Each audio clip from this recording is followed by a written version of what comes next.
Caddis Maximus here. This time a little bit of a project video. We'll see how successful I am at it.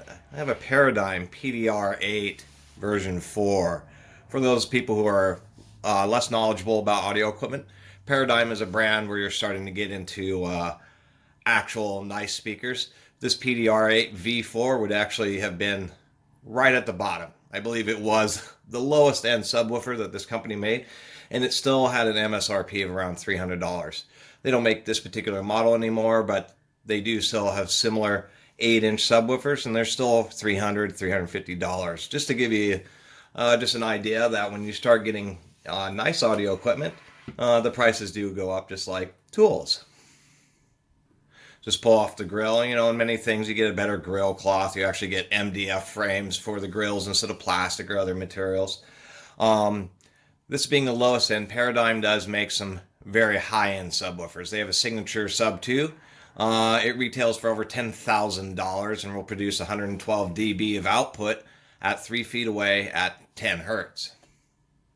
This is an 8, and you're not going to get 10 hertz, 20 hertz, 30 hertz. They say it goes down to 35, but it has a deep roll-off, but it's really not that bad of a unit. And then there's just a quick look at the front and an obligatory blue LED.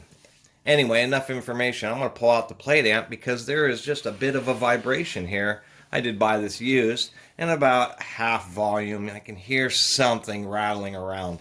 And unfortunately, it's just an issue with a lot of subwoofers with plate amps is something ends up either being some wires, or maybe it's the amplifier board, the transformer. A lot of these subs have packing in them, and that packing can end up causing noise. And so let's go ahead and investigate that.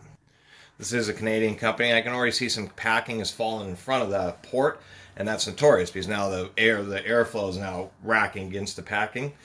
I don't use impact drivers to install any screws on audio equipment. They're just on this MDF, it is instantly blow it out.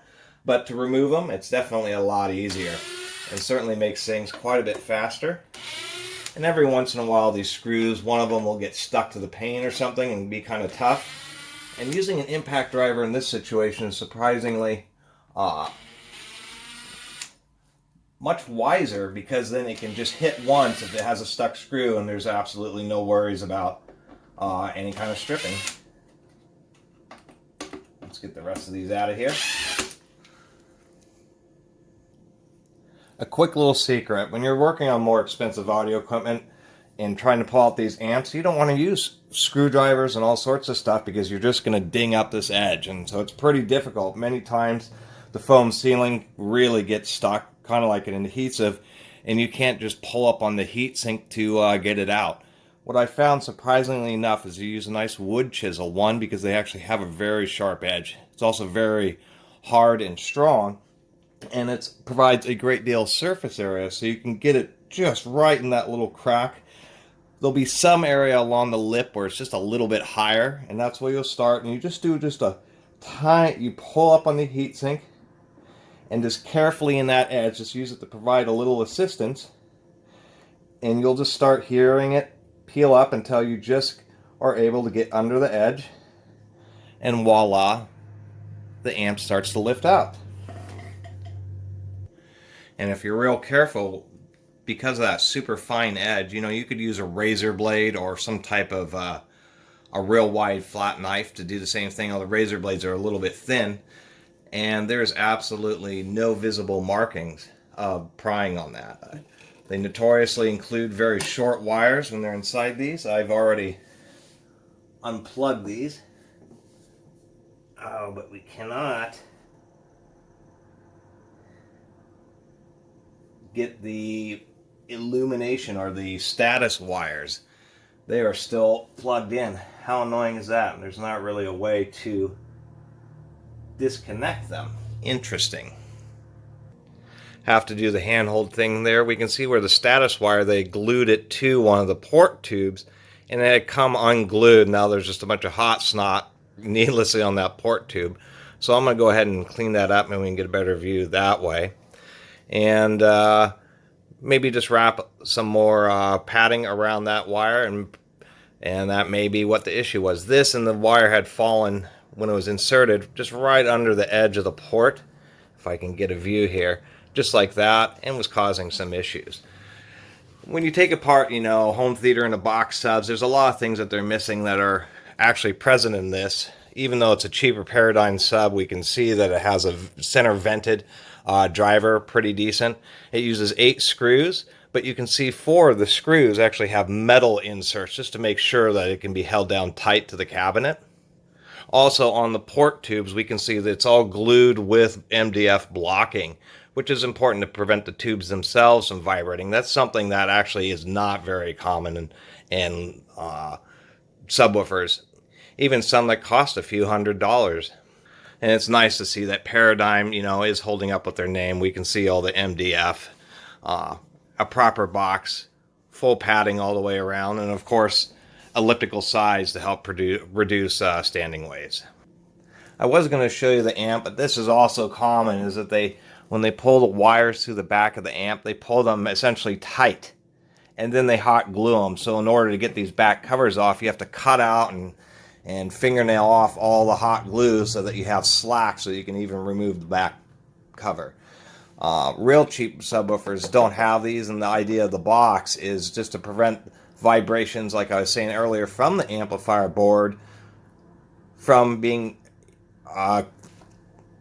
couldn't figure out the words. So the vibrations from the driver don't cause resonances within this, and then they are trapped in their own container. So it does double duty, prevents sounds from getting out and helps prevent sounds from getting in. Here's my solution. I just decided to zip tie that right to the tube since it's so well glued in place already, and then that way this wire won't be hanging in front of the tube either, and cleaned up some of the hot glue. And I have a sneaking suspicion that was the source of the noise, because the little lead wire you can see in the right hand side of the frame has hot glue on it, and when that came peeled off, it was just buzzing against the tube. And this is probably the more complicated part, is when you're troubleshooting rattles and vibrations, is many times where you hear the vibration on the outside may not be in the same area that it's actually being sourced from, or what is the root cause. So you really have to look around carefully. Alright, that indeed did fix 90% of the rattling that was occurring. There's still a little bit of noise on the top of the plate amp, but that could be just a little bit of air or something. Definitely cannot hear a rattle when you're sitting back and listening to this now. You can barely hear it unless your ear is literally next to the sub with it at least 30% volume and you're getting pounded by bass. So relatively easy and simple, quick fix. Let's demo this with some YouTube audio library Creative Commons music, because it's the only music you can use without running into problems.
And as you can hear, that was probably 40% volume. An 8-inch driver is going to have to work pretty hard to give you the bass. And so it just is funny to see so many reviews and stuff online, people of any 8-inch sub expecting the world out of them. I mean, if you want 12-inch sound, get a 12. If you want 18-inch sound, get an 18.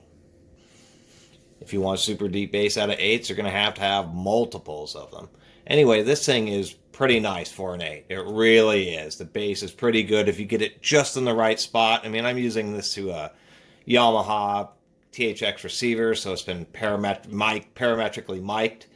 And you get it in the right spot, and it really will, it will go down to 35, but only if you're just right in the sweet spot. And the self-miking receivers really actually help quite a bit, and that's actually a feature of a lot of higher-end Paradigm subs, is they have their own built-in just sub-only self-miking. And surprisingly how cheap the setup is.